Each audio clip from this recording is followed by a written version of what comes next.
Hey guys, welcome to today's discussion and live stream on the life and times of Miles Davis. We are hosting this live stream on behalf of the South African Association for Jazz Education in conjunction with Cape Town International Jazz Fest, UKZN Centre, and Creative Arts. So I'd like today to take a second to just say thank you to all the people involved for making this possible, and I hope you guys get to enjoy spending time with us talking about the music of Miles Davis and how it's influenced us all the way down in South Africa. Um, I mean, we've spent a lot of time listening to jazz and learning jazz and seeing how it influences South African ears. And for musicians who's starting out, Miles is he's a massive yardstick by which to measure jazz by. He's prolific for a great many reasons. But before I get into it too much, let me invite today's other panelists in no particular order, but I'm going to start with the OG because he's been one of the kindest, greatest musos and a pioneering trumpeter for South Africans. Bra Sydney Mavundla will be joining us. He is legendary, so much so that he doesn't need a photo. You'll know who he is. So how's it, Bra Sydney? I'm good, and how are you, man? And Yes, yeah, no. Great. Thank you for coming on. Yeah, we got you. Thank you. Thank you very much, man. I'm happy to be here, and thanks for inviting me as well. No, absolutely a pleasure. Thank you for carving out time for us. Then another brother I would like to invite onto our panel is Mandla Mwangeni, apologies. He's a research fellow and music scholar and kick-ass trumpeter, having worked in some prolific bands, which he can tell you about himself. Say hello to Mandla. Is it? How's it? Sean, the great maestro, bassist, and Malume Sydney. It's always great to be in your company. Hope you had a safe trip from Germany, Bremen. Oh, yeah. And lots of gigs lined up. Thank you, man. Thank you. And then, last but not least, I'd like to invite the little giant. I'm going to coin that one for a long time. Definitely one of the big voices for trumpet out of South Africa, just carving his own trail on so many levels. The prolific lecturer and musician and avid car, almost a dealer, fanatic, Darren English. Please say hello and please welcome Darren. Hey Sean, hey Mandla, Sydney. How's it? So good to be with you guys. Lekker. Yeah. Thanks, man. Gents, thank you so much. Let's just kick it off right off the bat in no particular order. Chat about a little bit about yourself for a second, and then possibly have a look at like your first encounter with Miles Davis's music and reflect on that a little bit. Whoever wants to go first, go first. Sydney. All right. Okay. Since it was so long ago. No, I just realized I'm getting older because everyone wants to say the elders first. You know what?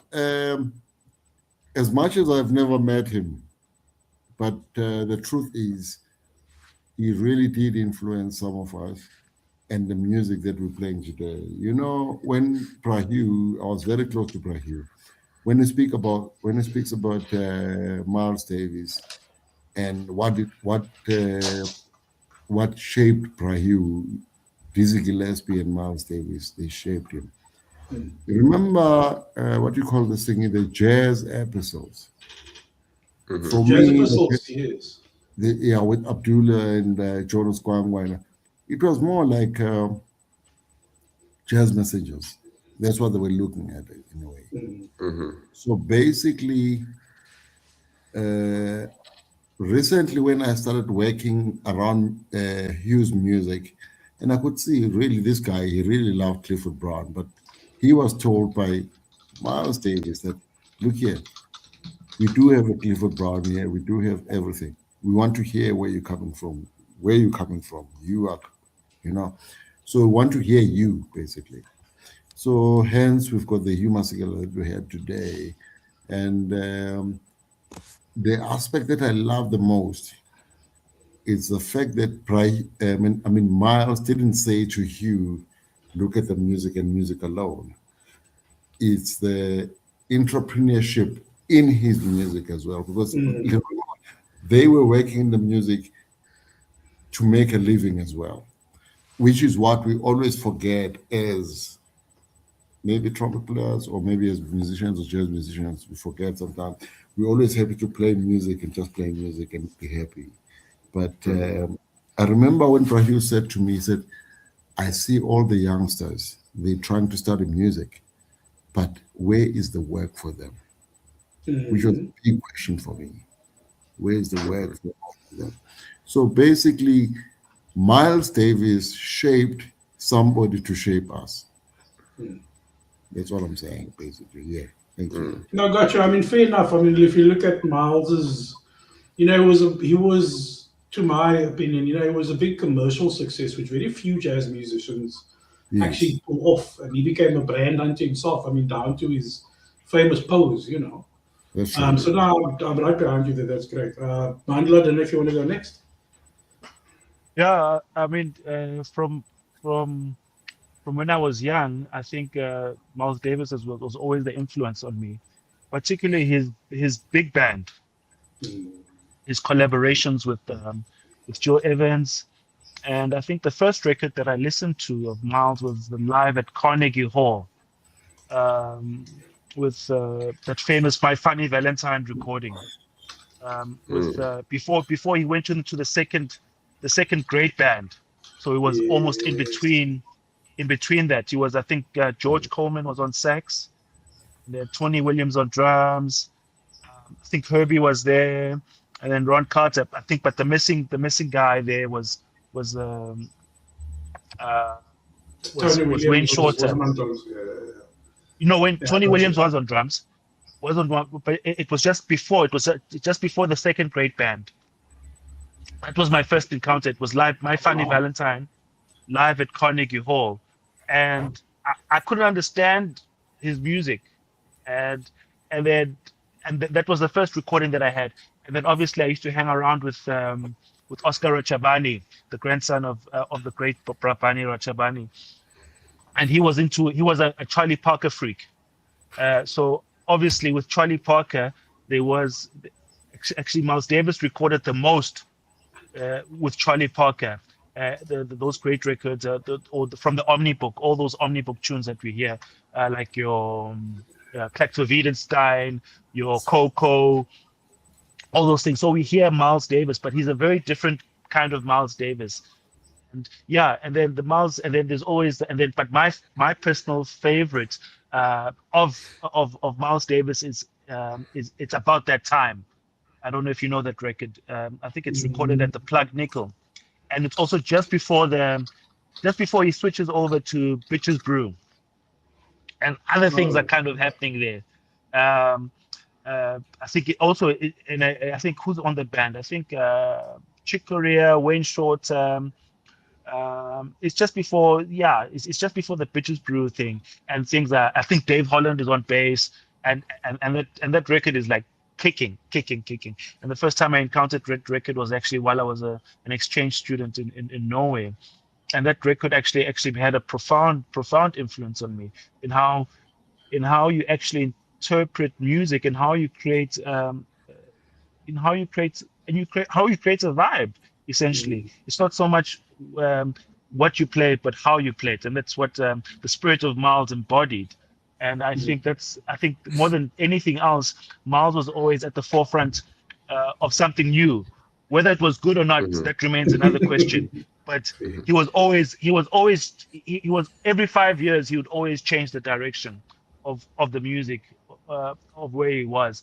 And I think also, I think to conclude, to round off that thread, is that I think you can also see it rub off, particularly with our very great export, which Bras Sydney has alluded to, Hugh Masekela, who was of a similar vein, in that he was also pushing the boundaries and of where the music was, And not only was Miles' influence only on Brahu Masekela, he was also on other great trumpeters that we actually forget to mention, such as your Dennis Mpale, Yes. your Stompy Manana, and also the sound and how people actually formulated their bands and the sounds that they sampled was because they heard Bitches Brew or they heard In a Silent Way or his associations with various musicians along particularly that time after Bitches Brew.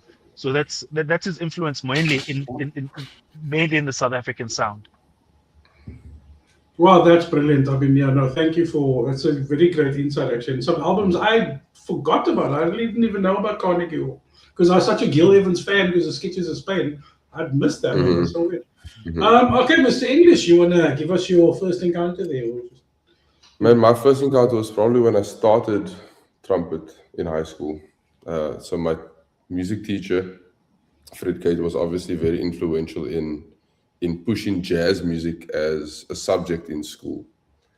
And when I started the trumpet, he literally said, "Look, this is what you need to listen to. Take these CDs home over, I think it was Christmas or something." He gave me Miles Davis Kind of Blue. I think he gave me Winter Marsalis, Hothouse Flowers, and possibly another compilation with Dizzy and Miles. And I think Kind of Blue actually changed my life. I know that saying is said quite frequently, but it really has. I feel, Kind of Blue has that impact. Not because it's also the top-selling jazz album of all time, but every song in there there's a whole entire story on the album, And I feel listening to that album till today, that's one of my top 5 desert albums.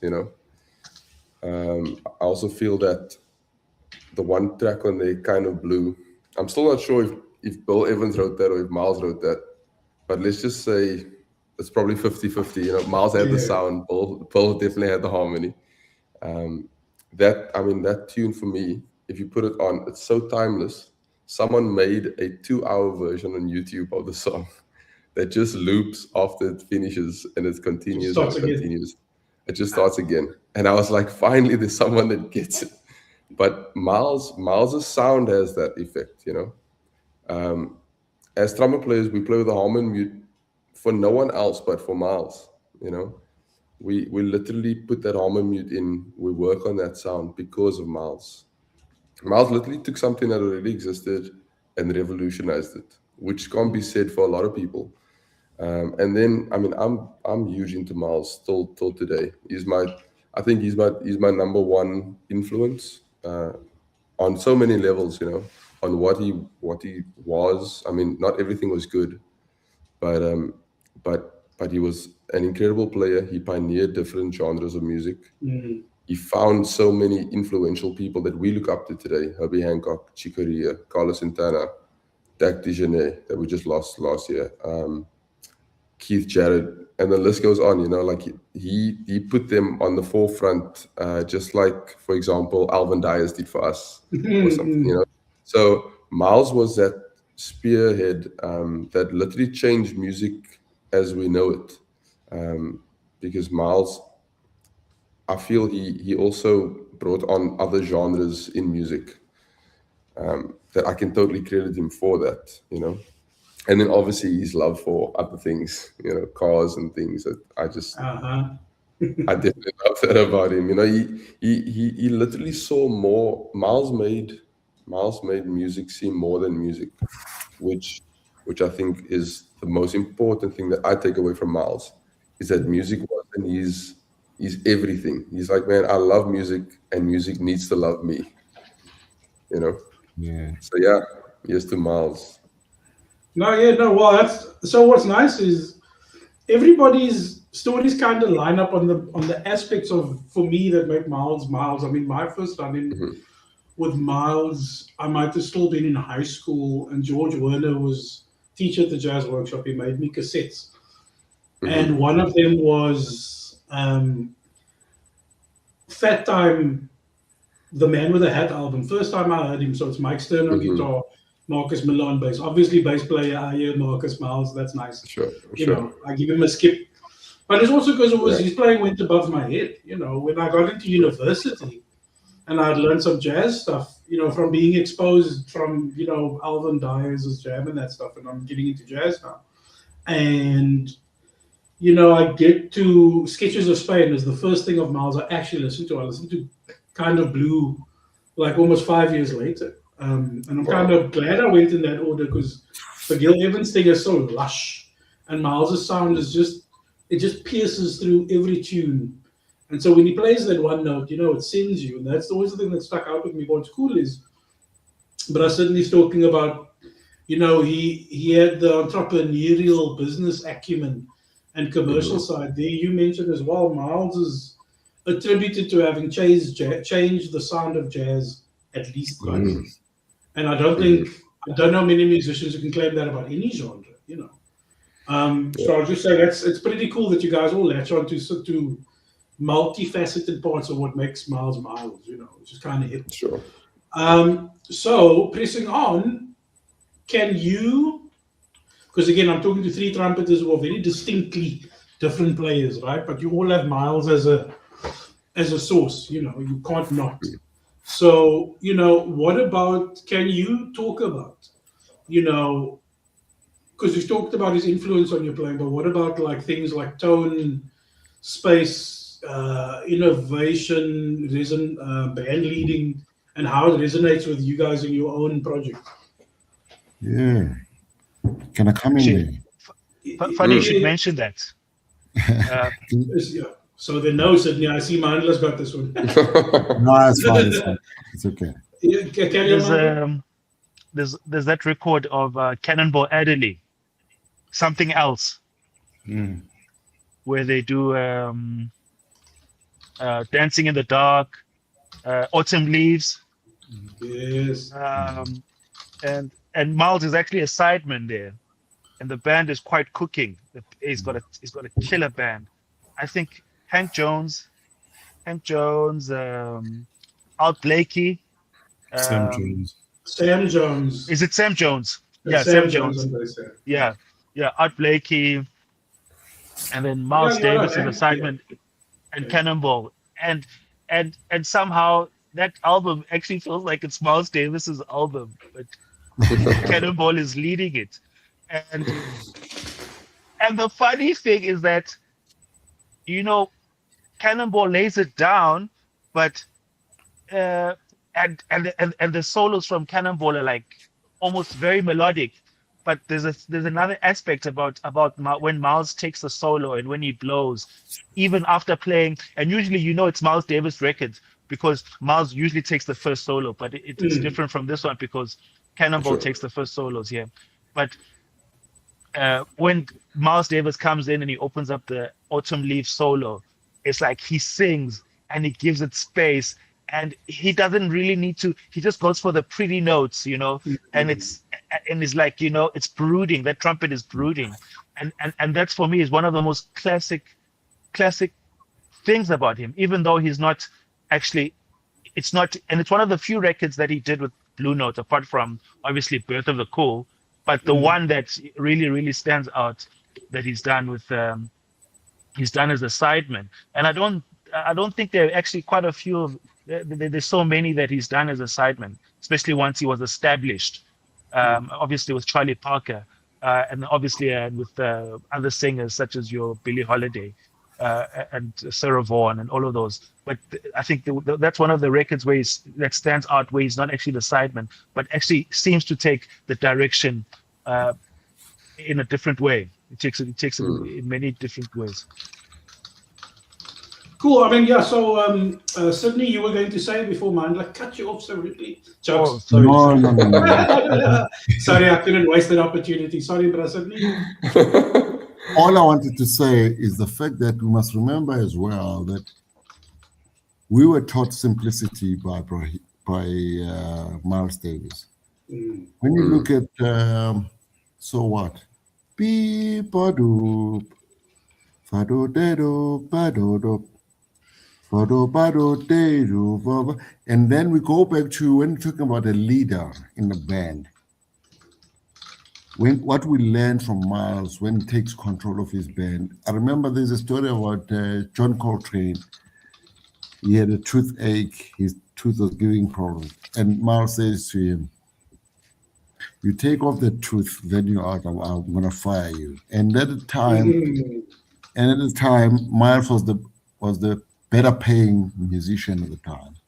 So nobody wanted to lose the gig. But at the end of the day, I want to say I like the simplicity that it came with. Even when you go through all, because if you go through all the genres that he worked on, I mean, when he played the Michael Jackson stuff, still there was more simplicity as well. Boop, bop, da-da, boop, bop, bip, bop, bop, bop, yoop, da. It was about simplicity, because remember, he came from the bebop side of things, where he felt like Dizzy killed it. I might as well just move to something else. Yes, he played bebop himself, but he felt like he needs to do something different. So basically, I'm more interested on the fact that he contributed to the jazz in South Africa. Basically, I'm going to say that. For me, I'm going to still emphasize on the fact that people like Brahu, they brought all the. I've never met Miles Davis, but people like Brahu, they brought all the knowledge that they've learned from Miles Davis, which is more like an influence to some of us who have met people like Hugh Masekela and all that. So basically that's all I'm saying. But the simplicity, I still emphasize on that, because I love the simplicity. Yet it was not like when you transcribe a solo and you think it's going to be easy. It's not going to be easy. It's not going to be easy, but it does sound easy on the ear, because the way he presents, he presents himself to everyone, it's it's a lot of things in those two notes. It's a lot of things. There's a lot of info there. Okay, yeah, no, for sure. Shop. Man, I'll piggyback off that, like Miles's simplicity or Miles's ability to make complex seem simple. Complexity seems turned simplicity. That for me is pure genius. That's true. That's very true. And I'll say this, I mean, like I remember transcribing the So What solo in high school and thinking, man, I got it down. It's it's easy. Yeah. When I got to university, we had to obviously do a transcription. I had at that point, luckily, a few transcriptions in the bag. So I was like, I'll just use that one as my first one, which was fine. But then when I obviously listened back to it, I was like, man, all I'm doing is playing the notes, which are easy. But then I was like, even just recently, I was playing it with another friend of mine. And we went through the solo, and it's like, man, to actually play with that feeling, that's something that you can't transcribe feeling. You can't learn feeling either. You either feel it or you don't. And it's something that I think you can be inspired by, and it can kind of become one with you, but you can't teach it. So going through that solo on So What, for me, it's like going through you're like, man, there's so many nuances. It's not just a simple 3 notes that he starts with, but like his phrasing, his breath work, things that we may not even think about. But you go like, man, it was so natural for him to do that. It was like well poised. It's like listening to Nelson Mandela speak, or Barack Obama, or Denzel Washington. Man, it's always so like, damn, that's hip. It's always so well poised. And Miles just had that thing, even when he spoke.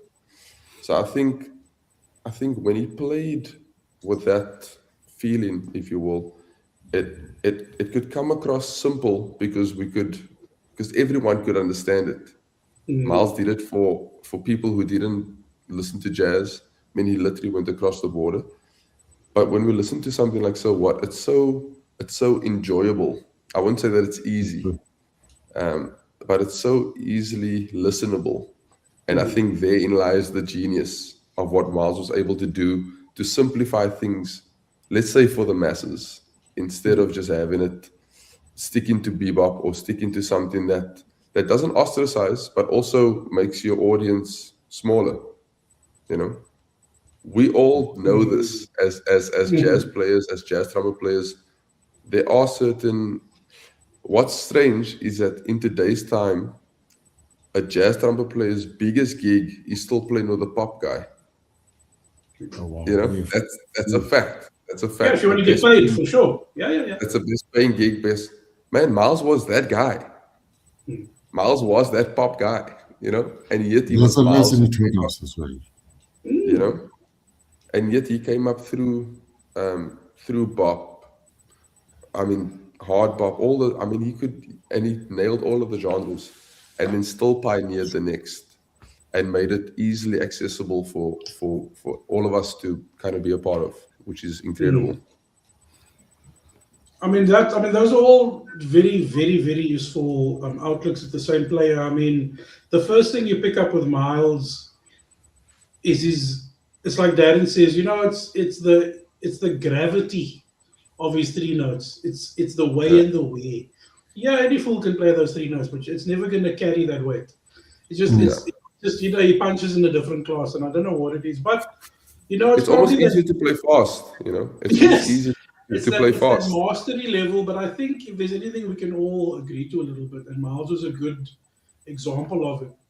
You know, I always use the iceberg analogy with my students. You only see the tip, you don't see the massive flow that lies beneath. And so when you look at Miles's path, I mean, he's been sideman, as Mandela's pointed out there.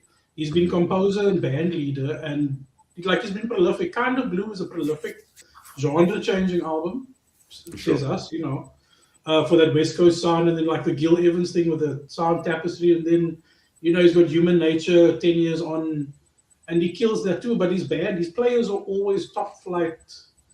And the one thing that I always remarked on, again, as the session player or as the bass player, Miles demanded excellence from the people around him, even at times when he didn't play. He almost, I feel like the pressure's on when he's not playing, actually. And every now and again, you'll see a couple of inserts. I mean, there was one with Herbie Hancock the other day where he says, you know, Miles gave him a stink eye because he's playing something fishy under him, and he knew in 2 seconds. Hang on, let's just bring it home here quickly.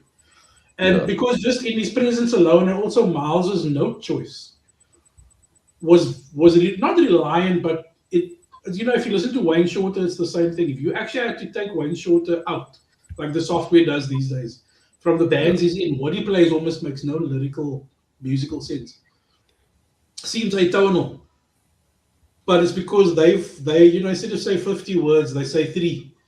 And it doesn't make sense to you because it doesn't make sense to you. If that makes sense. You know, they just add the way of phrasing and poising. So I like the way you said it's the poise with which he played. It is and obviously, like as Mandela said, or you said, I think, if you've never heard jazz, you've heard Miles Davis's Harmon Mute. Yeah. Thank you. It's just, you know, it's hard to beat with as much as Dizzy Gillespie and those cats. And if you think about, if you look, and this is just my 2 cents, if you look at the influence on players who've come down the line, and it includes stuff like lifestyle, whatever. I mean, I think of someone like Roy Hargrove. I think of somebody like Wallace Roney. You know, you can see that they modeled, if outrightly or not, you can see that there's a massive Miles takeaway there. I mean, how could you not? Yeah, you totally. Especially Wallace. Especially Wallace, so down to the shades and Alice, you know. But I don't mean it as a joke. If you look at somebody like Christian Scott and the guys who've come before, I mean, imagine Miles making an album like Tutu and then trying to make it years later, a decade later. I mean, that is, or decades later. It's pretty. Just shows like the you know, the reach by which Miles had influence. So now, I would ask the awkward question. Well, it's awkward for me because I don't know where to start. How has Miles's influence pushed into South African jazz? The obvious thing here as well, if you play trumpet and you're into jazz, you must cross the path of Miles Davis. And the same way that if you play saxophone, you must cross the path of Charlie Parker because, you know, it's the instruments, in my opinion, it's how people would recognize the instrument. So the question then is, in a South African jazz context, how does Miles's music playing, etc., filter into our music or our South African music landscape, let's say. I'd say particularly the later period of Miles, post Bridges Brew, In a Silent Way, that fusion stuff most definitely made the biggest influence. I think the most cultural, the biggest cultural influence, because I think particularly with Liberation and the bands that came up during that time, and the bands, and because I mean South Africa was always looking to Black Americans for their influence, and so you also find groups such as Sakile and the music, that kind of music, that fusion music, that influence that had on bands such as your Sakile, bands such as your Spirits Rejoice, and even how also South Africa. Let's not forget how South Africa also influenced Miles Davis in the music that he wrote, in the causes that he saw to also support, because he was also in touch with South African musicians such as your Mamire Makeba, your Hugh Masekela, and what they told him about South Africa, and also when he also did things which were not also fashionable. Like for example, in 1985, he chose to protest against the Sun City concert, banning where a lot of musicians, American musicians, went to perform in Sun City. He chose not to perform in Sun City, and he protested against the apartheid system in South Africa. He said he'd rather not go to South Africa, and experience apartheid. He'd rather fight against apartheid on his own terms, and basically civil rights. He was very much involved in civil rights, I think, in his own particular way. And I think that's what we have gleaned from him, and how he talks about social issues, and that other musicians have also picked up on. So I think that's the influence that we can actually glean from Miles Davis. Not only just him being a great trumpeter. I think there were many aspects to his musicianship. Particularly his activism, his what he chose to focus on in his music. I mean, he wrote the album Amandla, which means power, power to the people. Tutu, dedicated to a Nobel laureate, Desmond Tutu.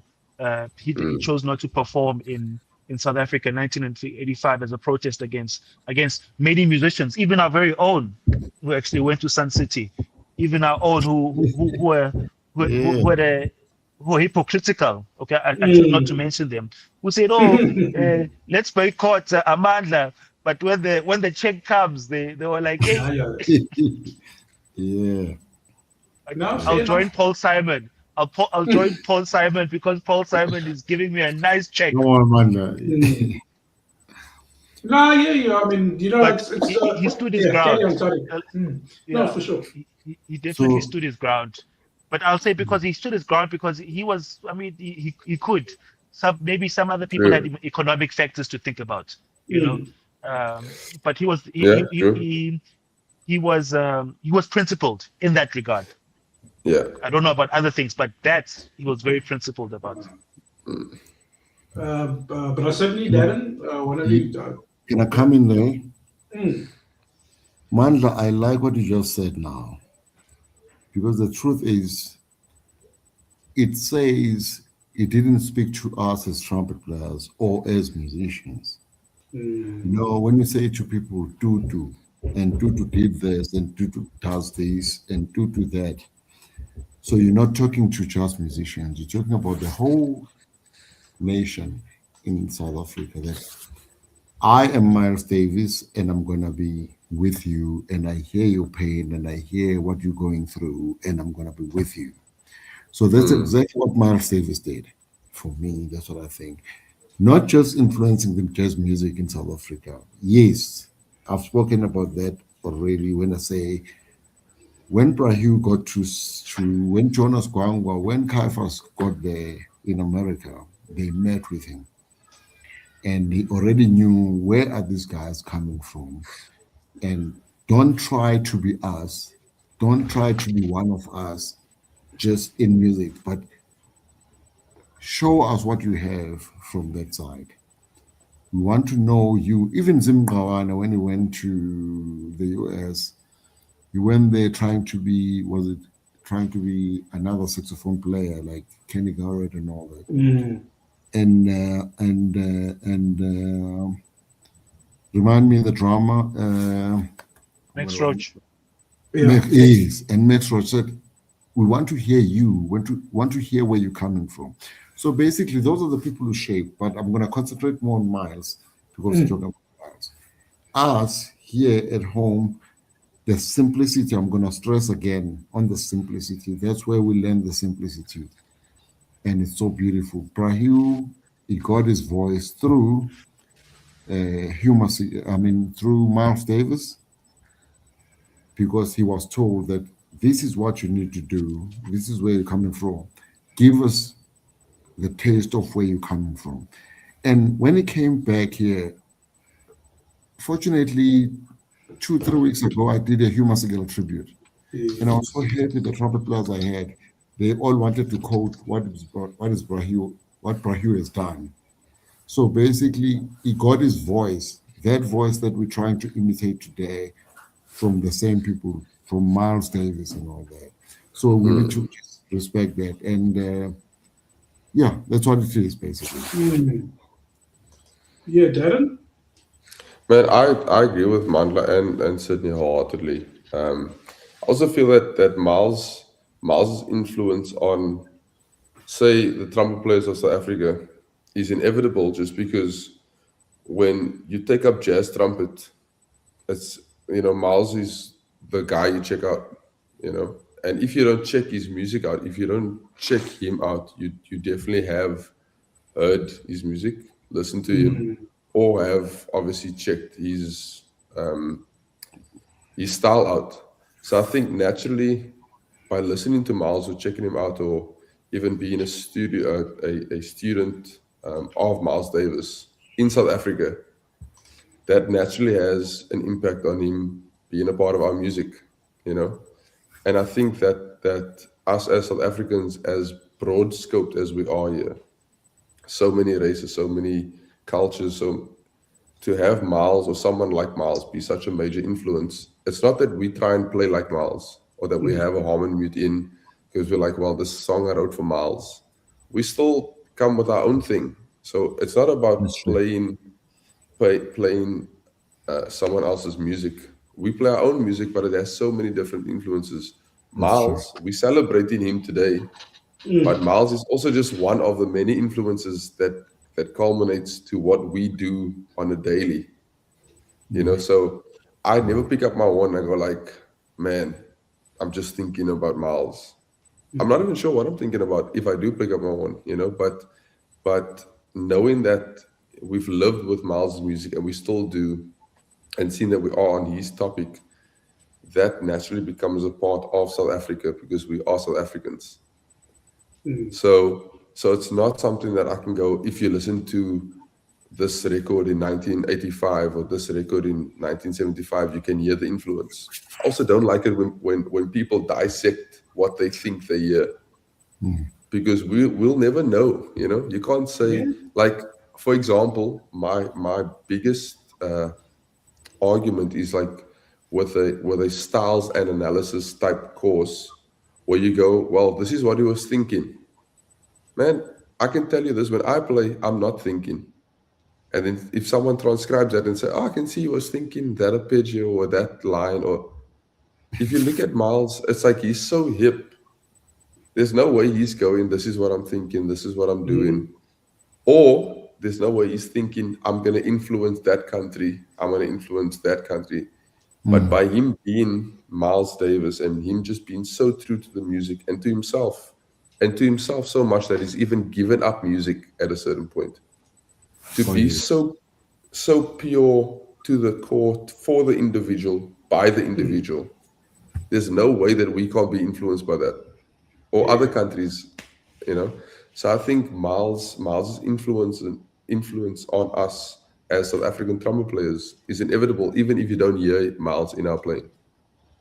No, for sure. I mean, look, that's why I mean it's a brilliant answer because I find the question somewhat problematic because Miles Davis is a Black American man. I'm not channeling Miles in any way, shape, and form, and not because I'm a bass player. I'm not thinking about Miles, but his influence, like you say, it's unmistakable if you check out jazz because in my opinion, he's one of the pillars of the genre. You can't not go there. He's one of the founding fathers of so many things about it. Again, I fall back onto my first recording is Fat Time, which is a funk track. Yeah. But you know, it's the Bill Evans Miles Davis argument, which is the birth of the cool. Very different color. Then you look at Donna Lee, Charlie Parker, Miles Davis argument again. Yeah. You know, it's Miles's tune.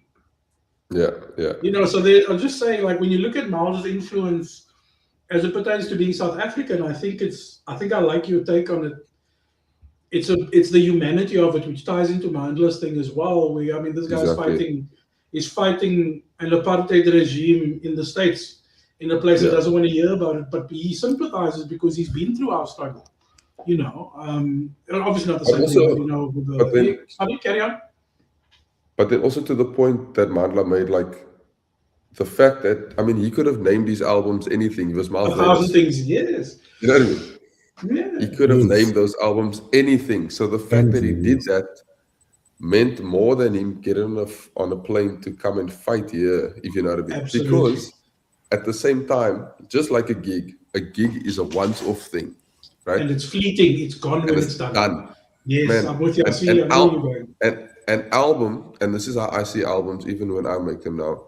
Man, even if it takes me 20 years to make another album, like an album lives forever. You can't change it. You can never change it. Yes. So knowing what Miles did, also, I mean, all those musicians at the time, everything just sounded so. We still refer to that as maybe the golden era, but the fact that he chose that with a record label behind him, backing that, to name an album Amandla, to name an album Tutu, and stand firm on that, and they still live today. And I mean, they've outlived him. Timeless albums, yeah, for sure. They are timeless there, and they're always going to be that, you know. So I think if you go back and look at his humanity on that level, to almost have the foresight to go, I'm going to put an album out now that's going to outlive this issue, but will always be there as a reference. It's not just the concert in Sun City that he could have been a part of or isn't a part of, you know. So I agree with that's what I'm saying. Like, this is so bang on. It's interesting because we're not. Yeah, sorry, carry on. To elaborate on your points, Miles Davis did live through racism, and he did live through police brutality. Of course. And how and when he was a successful black man, and how he would be stopped by policemen and thinking that he stole that car. Yeah, absolutely. I was about to say. And how he was beaten by policemen, a jealous young white policeman outside a club, because he was black and he saw him in a Ferrari. Points out to systematic injustice that was already happening in America.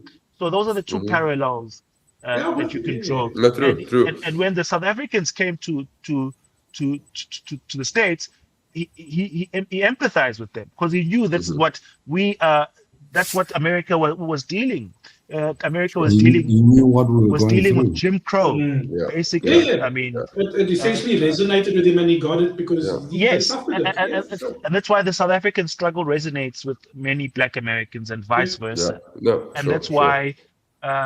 That's why also we imitate a lot of America, because we see ourselves in them. They represent ourselves. So when we listen to jazz, when we hear the blues, when we hear rock, when we see America, we see, especially in its music, we see ourselves in that music because it speaks to us and it speaks to our struggles.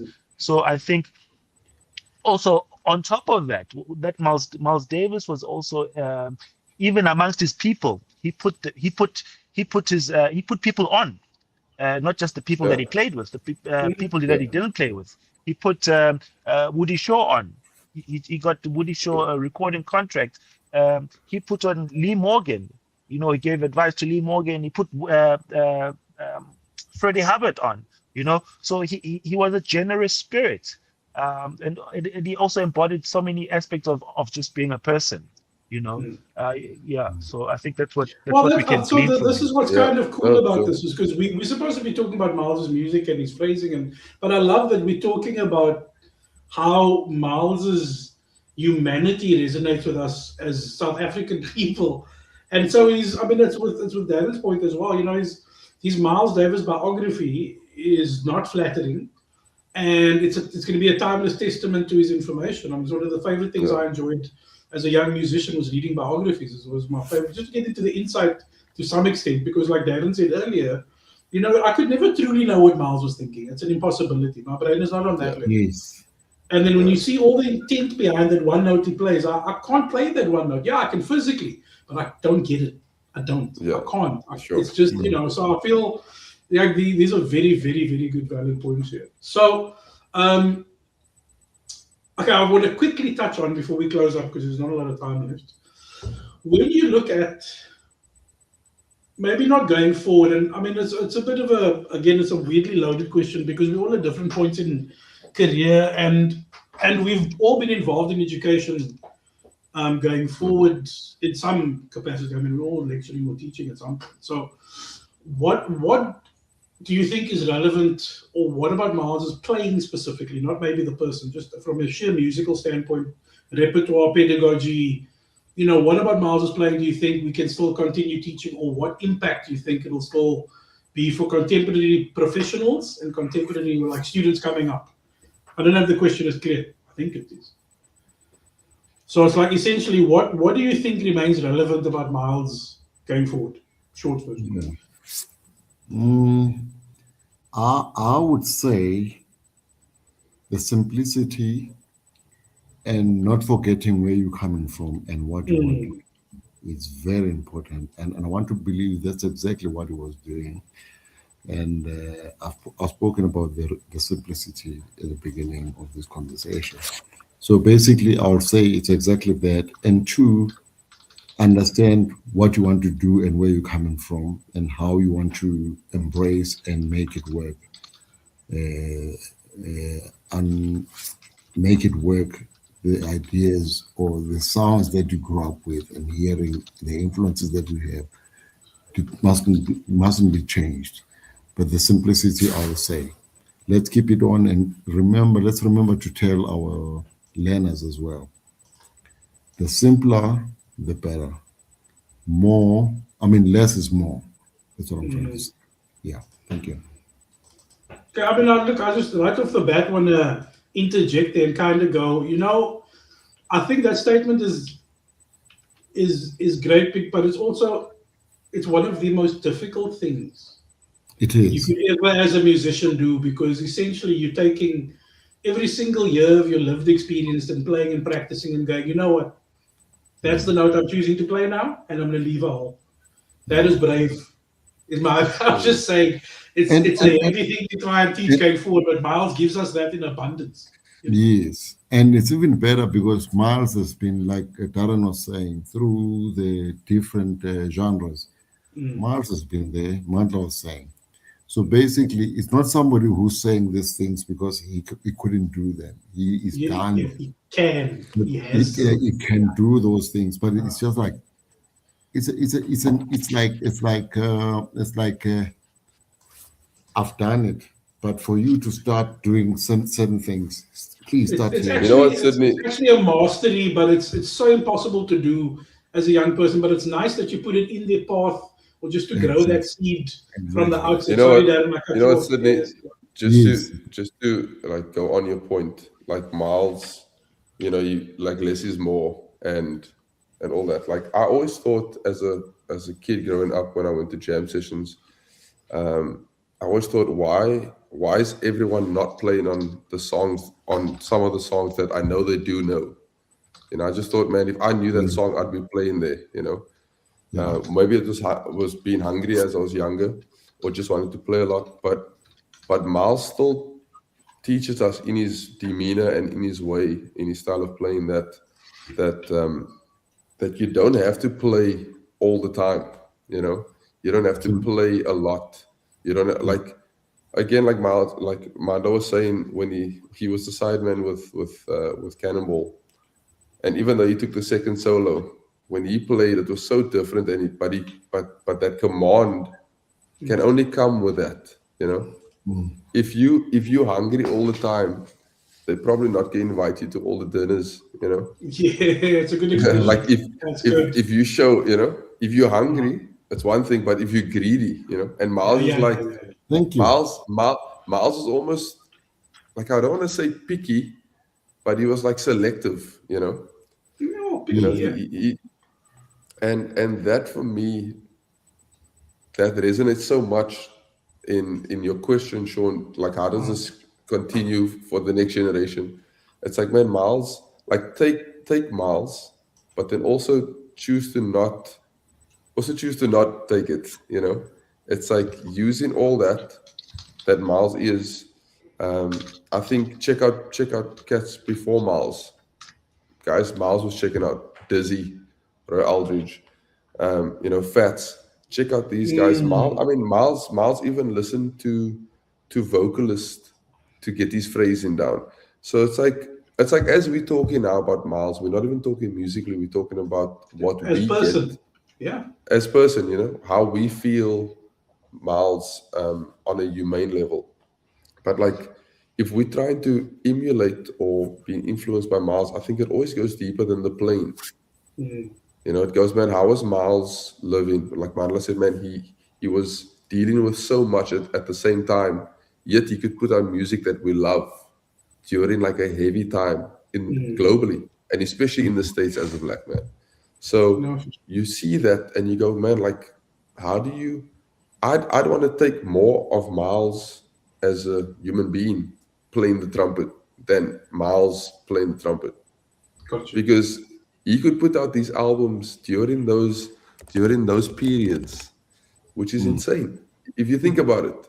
I mean, here in modern times, some small thing happens and people blow it out the water, and you go like, "There's no way I'll record. There's no way that Yeah, it's I'm not." too. Yeah. Man,